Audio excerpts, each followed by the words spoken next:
আসসালামু আলাইকুম বন্ধুরা, আশা করি সবাই ভালো আছেন। আমেরিকা অর্থাৎ ডোনাল্ড ট্রাম্প ইরানের উপর হামলা করার চেষ্টা করছে, কিন্তু সামনে যা বলবো তা শুনলে হাসি পেয়ে যাবে। রিপোর্টে বলা হচ্ছে আমেরিকা ইরানের উপর সীমিত হামলার প্রস্তুতি নিচ্ছে। এখন কেউ ওই গোলাপি শুগরকে জিজ্ঞেস করুক, যখন নিচ থেকে, পেছন থেকে আর সব দিক থেকে জোর লাগিয়ে ইরানের উপর হামলা করলে তখন তো ইরানের কিছুই করতে পারলে না। তাহলে এখন ছোট বা সীমিত হামলা করলে কি ইরান ভয় পাবে? কিন্তু তোমরাই হারবে ইনশাল্লাহ। কারণ ইরান যখন পাল্টা হামলা করবে তখন কি হবে তা তুমি বুঝতেই পারছো। এদিকে খবরে নিশ্চিত করা হয়েছে যে আমেরিকা ইরানের উপর নৌ অবরোধ আরোপ করেছে। সহজ করে বলি, যেসব জাহাজ ইরানের সাথে যুক্ত বা ইরানকে টাকা দিয়ে আসছে, আমেরিকা সেসব জাহাজ যেতে দেবে না। তবে অন্য দেশের স্বাভাবিক জাহাজগুলোকে তারা বাধা দেবে না। এর ফলে উত্তেজনা আরও বেড়ে গেছে, কারণ ইরান পাল্টা ব্যবস্থা নেওয়ার কথা বলছে। যদি ইরান রেড সি মানে লোহিত সাগরের অন্য পথটিও বন্ধ করে দেয়, তাহলে আমেরিকার পুরো পরিকল্পনা ভেস্তে যাবে। রিপোর্টে আরও দেখা যাচ্ছে যে মধ্যপ্রাচ্যে আমেরিকার অনেক জাহাজ অস্ত্রসহ মোতায়েন করা হচ্ছে। ইরানের কর্মকর্তারা ট্রাম্পকে কড়া ভাষায় জবাব দিয়েছে। তারা বলেছে, ইরান এমন কোনো দেশ নয় যে তুমি একটি টুইট বা ট্রুথ সোশ্যাল মিডিয়ার পোস্ট দিয়ে নিষেধাজ্ঞা চাপিয়ে দিতে পারবে। যেমন স্ট্রেইট অব হরমুজ খোলাতে আমেরিকা ব্যর্থ হয়েছে, তেমনি আমাদের পথ বন্ধ করতেও ব্যর্থ হবে। এদিকে ইরানের লক্ষ্য ধীরে ধীরে সফল হচ্ছে। অপরিশোধিত তেলের দাম বেড়ে ব্যারেল প্রতি $105 পৌঁছেছে এবং আবারও দাম বাড়তে শুরু করেছে। সামনে দেখুন, আমেরিকার খারাপ সময় শুরু হয়ে গেছে। ইরানের সঙ্গে সংঘাতে জড়ানো আমেরিকার পতনের ইঙ্গিত দিচ্ছে। আমেরিকার নিজেদের রিপোর্ট অনুযায়ী সেখানে জেট ফুয়েলের দাম বাড়ছে, যার ফলে ফ্লাইটের টিকিটও আরও ব্যয়বহুল হয়ে যাচ্ছে। অন্যদিকে ইরান ইসরায়েলকে চাপে ফেলেছে। একটি ভিডিও প্রকাশ করে ইরান বলেছে এটি তাদের আরেকটি দল, যারা ইসরায়েলের ভেতরে নজরদারি করছে এবং গুরুত্বপূর্ণ অবকাঠামো ও গুরুত্বপূর্ণ স্থাপনাগুলোর উপর নজর রাখছে। আমরা তার উপর নজর রাখছি, সুযোগ এলে জবাব দেওয়া হবে। এখন ভাবুন, ইসরায়েল নিজেকে বিশ্বের সবচেয়ে নিরাপদ দেশ মনে করে, আর সেখানে ইরানের ড্রোন খুব সহজেই ঘুরে বেড়াচ্ছে, ধীরে ধীরে একদম নিচু দিয়ে উড়ে পুরো ইসরায়েলের ছবি নিয়ে এসেছে। তাহলে ইরান এবার আরও কী করতে পারে ভেবে দেখুন একবার। এদিকে কানাডার পর অস্ট্রেলিয়ার প্রধানমন্ত্রীও ট্রাম্পের বিষয়ে প্রতিক্রিয়া জানিয়েছেন। তিনি বলেছেন, সবচেয়ে ভালো উপায় হলো আলোচনার মাধ্যমে সমাধান, কথাবার্তার মাধ্যমে স্ট্রেইট অব হরমুজ সমস্যার সমাধান করা উচিত। আর অস্ট্রেলিয়া স্পষ্ট করে দিয়েছে তারা তাদের সেনা আমেরিকায় পাঠাবে না, স্ট্রেইট অব হরমুজেও পাঠাবে না। অনেকদিন পর ইরানের পররাষ্ট্রমন্ত্রীর বক্তব্য এসেছে।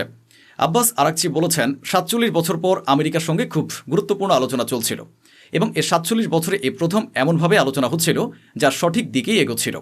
কিন্তু শেষ মুহূর্তে কি হলো জানা নেই। আমেরিকা তাদের দাবি বাড়িয়ে দিল, পরিস্থিতি খারাপ করতে শুরু করলো এবং পুরো আলোচনায় ভেঙে গেল। মনে হচ্ছে তাদের পুরো ইতিহাসেও আমেরিকা কিছু শেখেনি।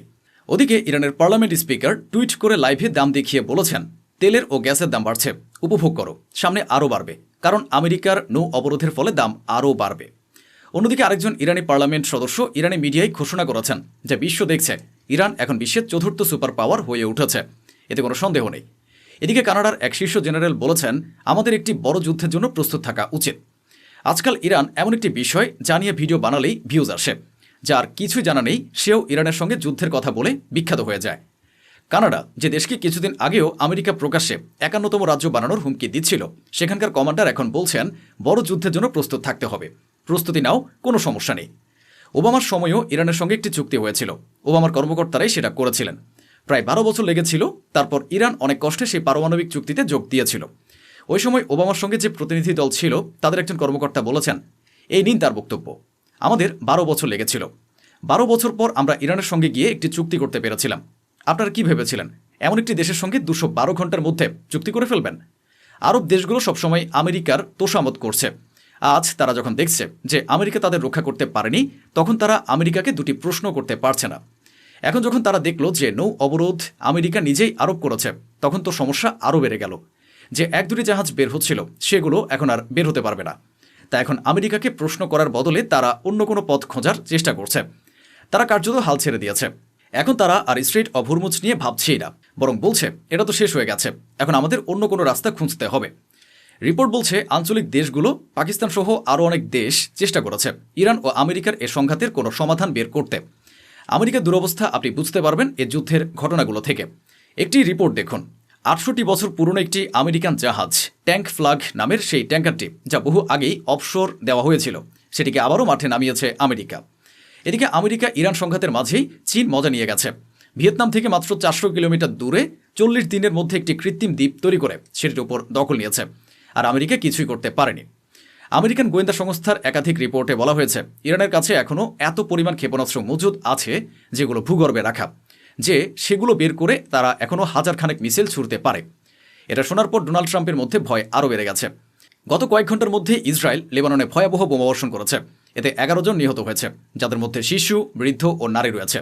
এমনকি 1.5 বছরের একটি শিশুও আছে। লেবাননের অবস্থা খুবই খারাপ। ইসরায়েল যেখানে পৌঁছাতে পারছে সেখানেই বোমা হামলা চালাচ্ছে।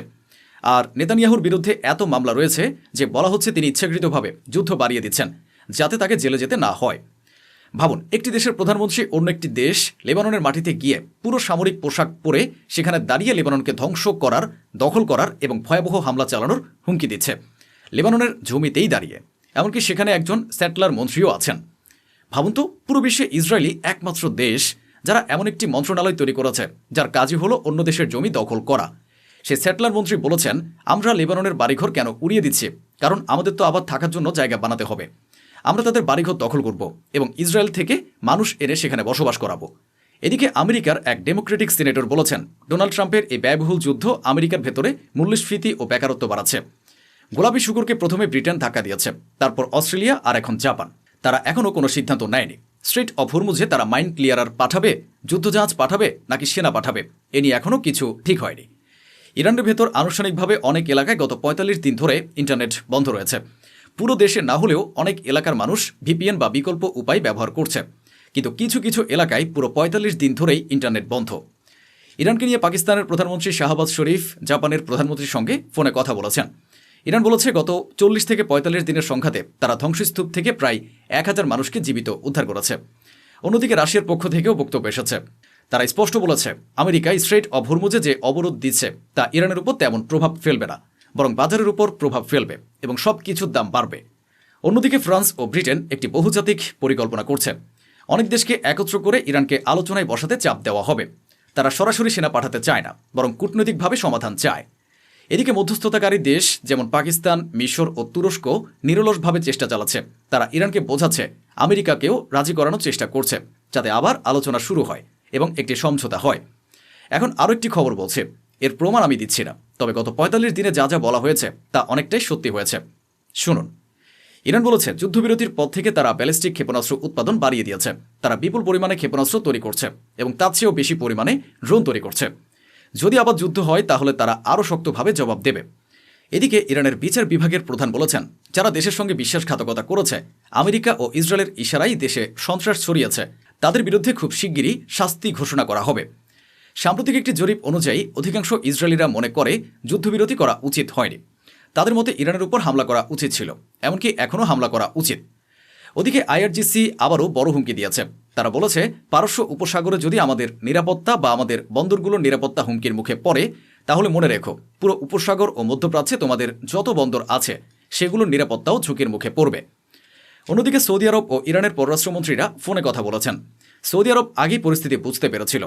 1 সপ্তাহ আগে তারা নিজেরাই ইরানের পররাষ্ট্রমন্ত্রীকে ফোন করেছিল। এখন আবার একই সপ্তাহে দ্বিতীয়বার কথা হয়েছে অঞ্চলে শান্তি ও স্থিতিশীলতা আনার জন্য। দেরিতে হলেও সঠিক পদক্ষেপ। সৌদি আরবের ক্ষতি হচ্ছে। তারা আগে চীনের কাছে যে পরিমাণ তেল বিক্রি করত, এখন তার অর্ধেকও বিক্রি করতে পারছে না, কারণ তারা আগের মতো উৎপাদন করতে পারছে না। লোভ তো খারাপ জিনিস, আর লোভী মানুষ তো আরও খারাপ হয়। এদিকে রাশিয়ার অবস্থানও দেখুন। তারা বলছে যদি তাদের কাছে প্রস্তাব আসে যে ইরানের সমৃদ্ধ ইউরেনিয়াম তারা সংরক্ষণ করবে, তাহলে তারা তা গ্রহণ করতে প্রস্তুত। এখন নেতানিয়াহুর স্বীকারোক্তিও সামনে এসেছে। আগে বলা হয়েছিল আলোচনার সময় তাদের মধ্যে কথা হয় এবং কথাবার্তাই ভালো চলছিল, কিন্তু মাঝখানে মার্কিন ভাইস প্রেসিডেন্টের কাছে নেতানিয়াহুর ফোন আসে। নেতানিয়াহুর সঙ্গে কথা বলার পর মার্কিন ভাইস প্রেসিডেন্টের সুর বদলে যায় এবং তারা তাদের দাবি বাড়িয়ে দেয়।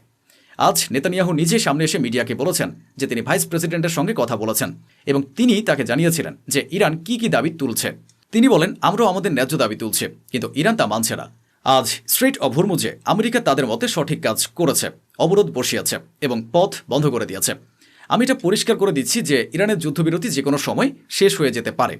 এ হচ্ছে বর্তমান পরিস্থিতি। তো বন্ধুরা, এই ছিল আজকের আয়োজন, যা স্বচ্ছভাবে আপনাদের সামনে তুলে ধরা হলো। আশা করি আমাদের এই প্রচেষ্টা আপনাদের ভালো লেগেছে। অসংখ্য ধন্যবাদ। সুস্থ থাকুন, ভালো থাকুন।